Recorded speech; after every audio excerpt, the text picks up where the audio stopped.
In the rural suburbs of Athens in 387 BCE, a man started an institution that would become the model for all future schools.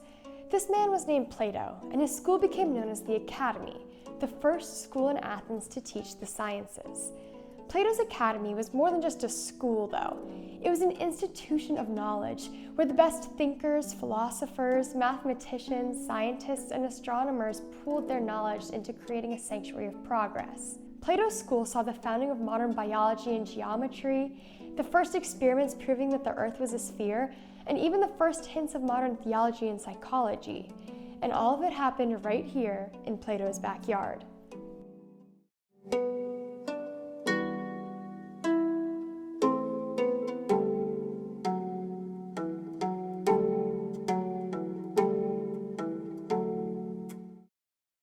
Plato was born around 427 BCE to a family of Athenian politicians. Plato likely received a good education growing up, studying grammar under Dionysius and gymnastics with Ariston of Argos. The most famous of Plato's childhood tutors, though, was Socrates, a well-known sophist whose ideas had a deep impact on Plato. In fact, Plato cemented Socrates' place in history when he made him the main character of his dialogues, in which a fake version of Socrates would debate and teach people about philosophy. As a young man, Plato became quickly disillusioned with Athenian public life, especially with the justice system.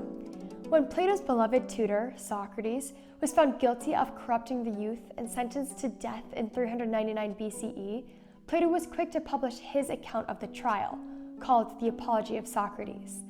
In the Apology, Socrates says that his accusers spoke so convincingly that they even made him doubt his own innocence. This injustice, this ignorance of what Plato saw as the truth in Socrates' trial, would form the groundwork of Plato's philosophy. You see, Plato was somewhat of an idealist who believed that everything had a definitive truth. He loved math with equations that had simple right and wrong answers. It is possible that Plato's hunt for universal truth is what pushed him to create a school. Originally, the name Academy had nothing to do with teaching or schools or even Plato himself. Instead, the Academy was a neighborhood located in the suburbs of Athens, about a mile outside of the city center. Here, in 387 BCE, Plato opened his own school right in his backyard. Plato intended for his school to be more of a boarding school than anything else. There were feasts and altars dedicated to the Muses, the goddesses of the arts, and to Apollo, the leader of the Muses. There were also festivals dedicated to the gods Prometheus and Dionysus, which started here in the Academy and led into the Agora in Athens. Lessons in Plato's Academy were very informal. Plato believed that the best way to find truth was through dialectic, or conversation. A lot of what we know about Plato's teaching style comes from his dialogues, where characters would argue back and forth with each other until they reached a conclusion that everyone was happy with. In one comedy, characters noted Plato studying in the Academy with two of his students, Speusippus and Menedemus. According to the playwright, Plato and his students were doing some kind of ancient biology, sorting and defining all kinds of living things in order to properly classify a pumpkin. Of course, the goal of Plato's lessons was not just to classify a pumpkin, it was to push his students to think about the true verifiable facts about the universe. To do this, teachers in Plato's Academy did not teach in lectures. If the facts they were teaching their students were actually true, then they should be able to withstand the scrutiny of the class. So, teachers acted more like footnotes in conversations than active participants.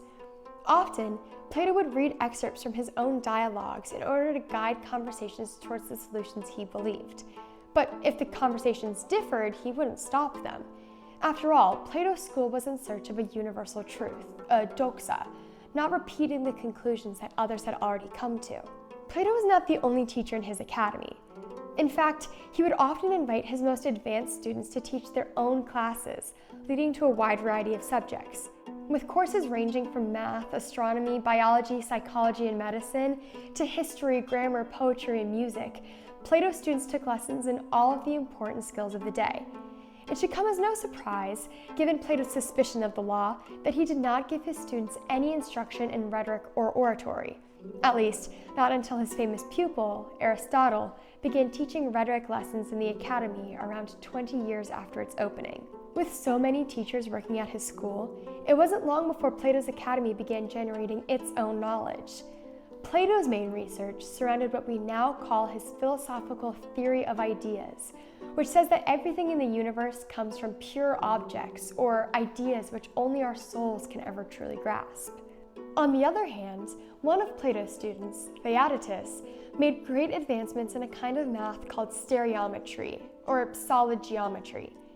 With the help of the Academy, Theaetetus created 3D shapes, such as octahedra, dodecahedra, and icosahedra, which are today called Platonic shapes. Meanwhile, another student of the Academy, Eudoxus of Cnidus, was creating a model of the universe. Although later proved incorrect, this geocentric model, first developed in Plato's Academy, would be the accepted theory for centuries. In total, Plato and his students published at least 337 total works, although the actual number was certainly way higher. In this way, Plato's school functioned more like a modern graduate school than an undergraduate college, responsible for creating just as much knowledge as it dispensed. Plato's ultimate goal for his school was to create students who knew the truth about life in order to become the best political rulers. He often talked about philosopher kings, or leaders who were chosen because of their excellence in education. Plato even traveled from Athens to the Greek city-state of Syracuse in 367 BCE to teach the rising king, Dionysius II, philosophy. Plato finally died around 348 BCE, but his academy continued long after his death. While Plato was succeeded as head of the academy by his pupil and nephew Speusippus, several of his other students, such as Aristotle, left the academy to create their own schools.